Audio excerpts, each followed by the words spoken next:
South Africa, we understand what you are doing, but do it legally. If someone has a business in South Africa, it is wrong for you to take what belongs to that person. Wrong. Claiming that, oh, you know, they are taking your jobs. How many jobs you also are taking from Kenyans? Are there not South Africans in Nigeria, in Uganda, in Kenya? If other nations also say the same thing, we understand that point of view. But let it be very clear that the people we are dealing with are illegal immigrants. But someone cannot have documents and you're still taking them out of a nation.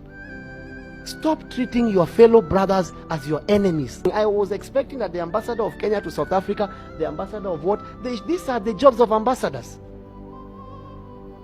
I saw videos of South Africans beating people, and then they are coming here and say, one of them was asked, did you slap the person? And he's claiming he never slapped him. And you can see the video. Kenya belongs to Kenyans. South Africa belongs to South Africans. But understand, it's needful for us to share. If there are South Africans in other nations, treat other people from other nations well. South Africa, can we be real with you? What we seen on June 30th was, in our eyes, was amazing. Reason being we saying that is amazing because good, bad, or indifferent, we seen highly organized, highly prideful, highly intelligent group of men and women that stood up for a cause that we love. See, growing up in America, African Americans, we had our so-called leaders that we put on the forefront. But truth be told, there was a lot of agendas that created these leaders. Right. We're not going to talk about that right now, but we just want to say that what we seen with the Zulu nation, Zulu men, first of all, everybody that we met that was Zulu treated us with so much love, so much respect, so much dignity. And that's what we seen that was displayed on June 30th. Yeah, well, a lot of people ask us, you know, what do we think about the June 30th, or are we concerned? Do we have fears, or, you know, what is our take on it? First of all, you know, it took a lot for us to even be able to come here legally. Absolutely. We had to do everything the right way, and it was not just, you know, a one and done easy process. It was very strenuous. It took a lot of tedious effort, a lot of work, and we had to submit all of our documents and paperwork. So when we see that they are, you know, putting up a fight or a protest or whatever you may call it for their cause to make sure that the country is not overloaded or, you know, overtaken due to illegal immigration, illegal activity, whatever the case may be, there is a certain understanding that we have of that. You know, even in America, it's very similar. There's a lot of things that are taking place in America with illegal actions of immigration and things of that nature. But the difference is here, the citizens are taking action when the government is not taking action. Well, what I'm going to say is something that really breaks my heart is the disconnection when we see African Americans from America say such. Some have been, of course, unhappy that why should our people be treated this way by a neighbor and whom we have always regarded as very close friend of Zimbabwe, very close friendship between the ANC and ZANU-PF. But if you analyze deeply, you realize that the xenophobic or of Afrophobic behavior is not triggered by the ANC or its government. And it's not in the interest of the ANC or the interest of the South African government. It is in the interest of those that want to embarrass the ANC, to embarrass the ANC government. And certainly, those are not friends to us. They are also equally enemies to us as ZANU-PF and as Zimbabwe. Our friends are equally appalled by what is happening in South Africa and are taking every measure they can to ensure that our people are not put into danger. So we would encourage Zimbabweans to continue building and cementing the relationship that we've always had enjoyed between ZANU-PF and the ANC, Zimbabwe and South Africa, regardless of what's happening. This is a passing phase. It's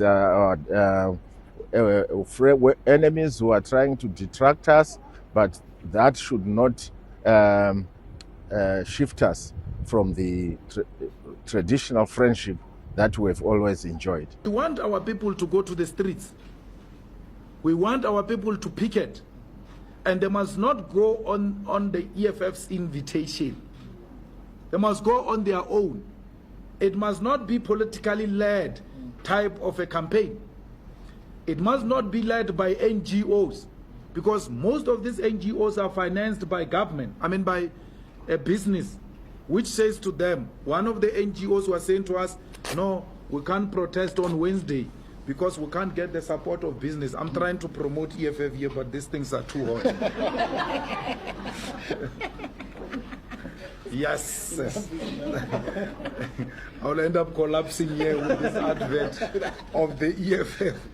Now, NGOs are given money by business. So one of the NGOs was saying to us, don't march on Wednesday because we will not get the support of business. Business will not agree to close and shut down and all that. Let's march on a Friday. So we can operate like that. We cannot be run by business. In the same way, we are not run by government. There's no business that controls our action. So we want a mass-led type of a protest, which it will not be politically aligned, which will not be NGO business aligned. It will be genuine concern by South Africans.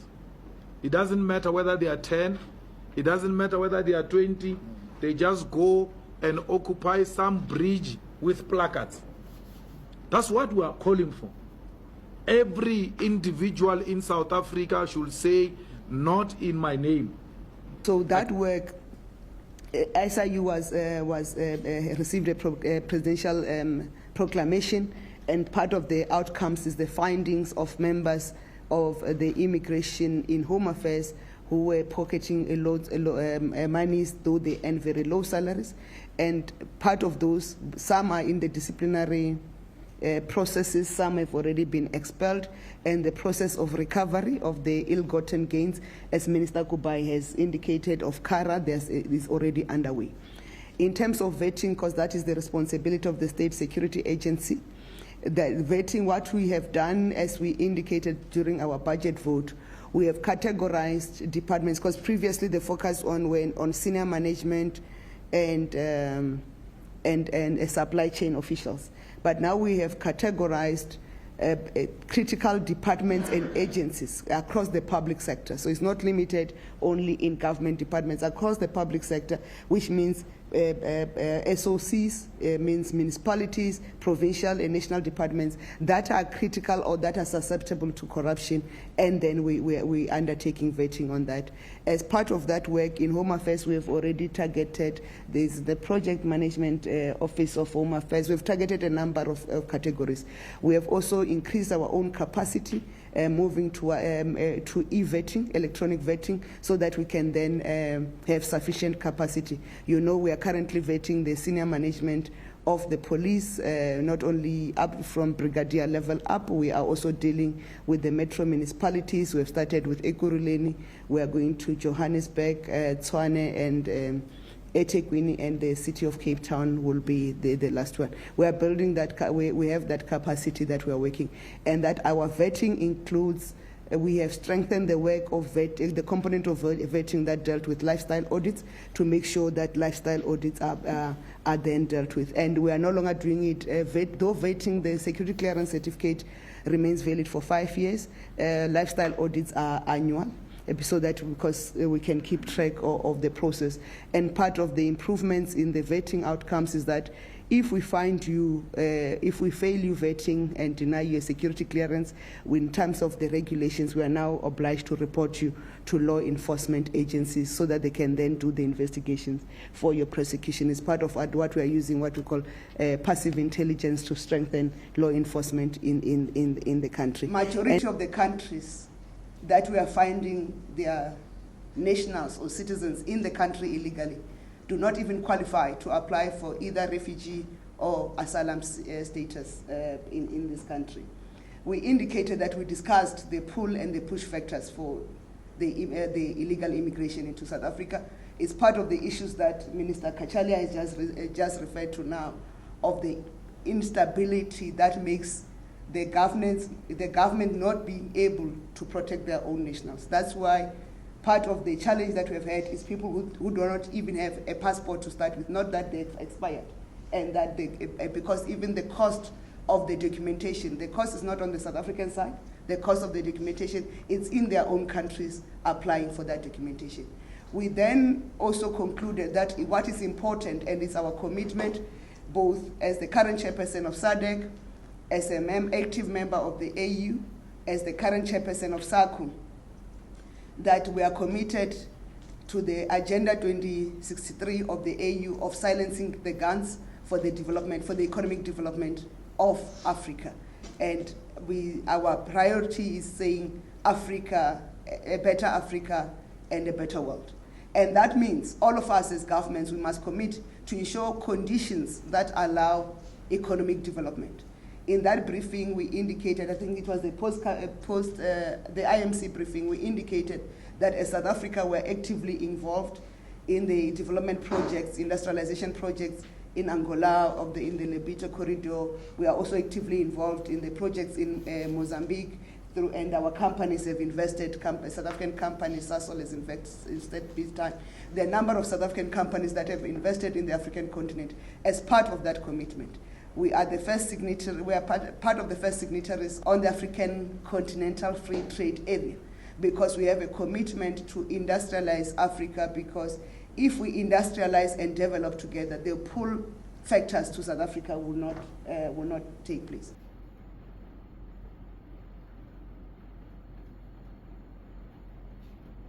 Nimnandi.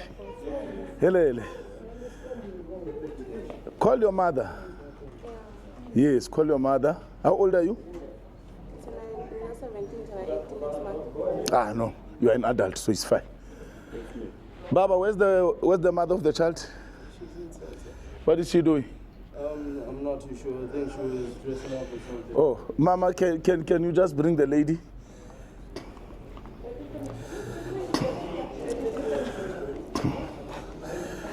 I was here 2024. I warned them that this building is not compliant. It was not even fully built. Okay, sorry, no. They took you light. Do you have your papers, Mama? Yes, do you have papers? You don't have papers? All right. Home Affairs is coming. They will check your passport. Where are you from? Oh, Zim also. Where na, Baba? Congo, DRC. Uganda. Hey, you are the first illegal immigrant from Uganda that I'm coming across. Anyway. Barking, the electricity is breached. We're disconnected. Water is breached. No, water is also bypassed.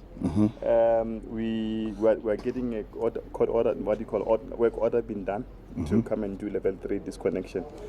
From water's point of view, the bill for the house, they owe us 204,000 rand.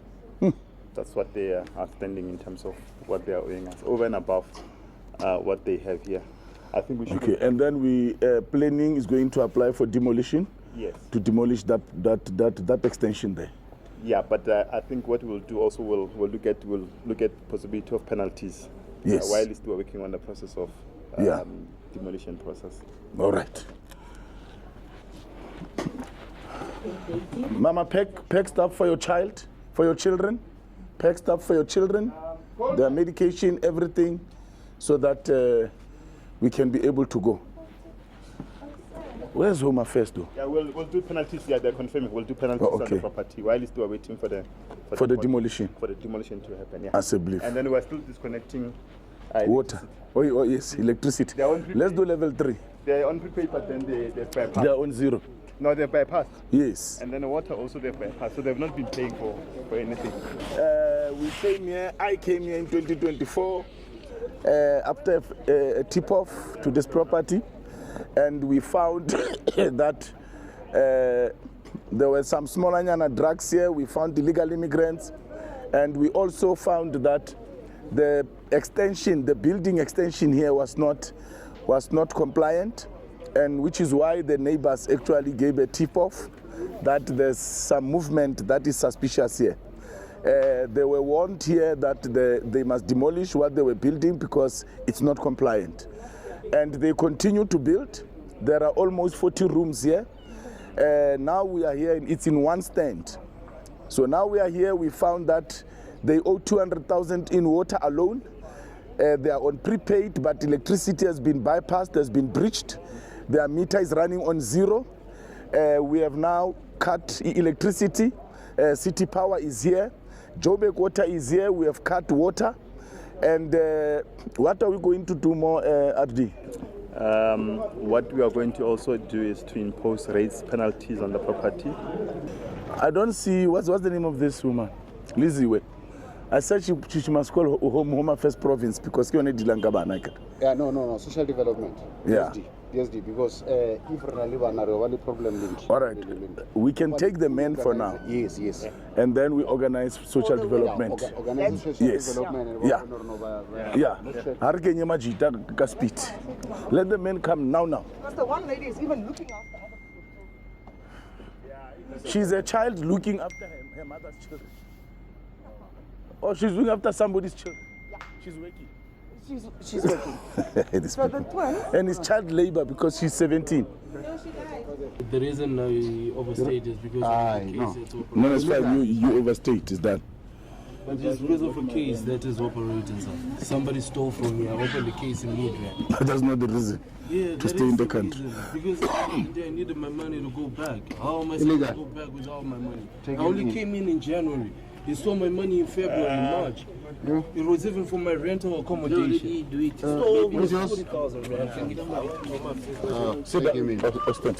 Stand up. Wait. Stand up.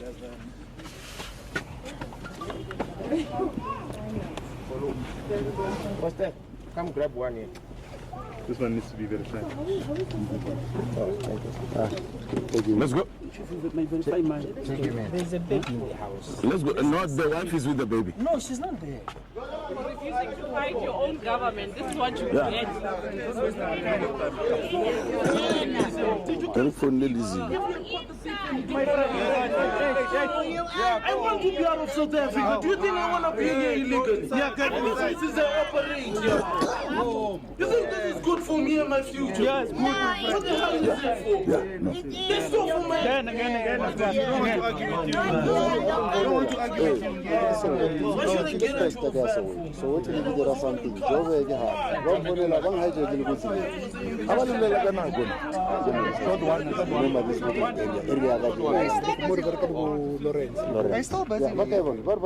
don't know.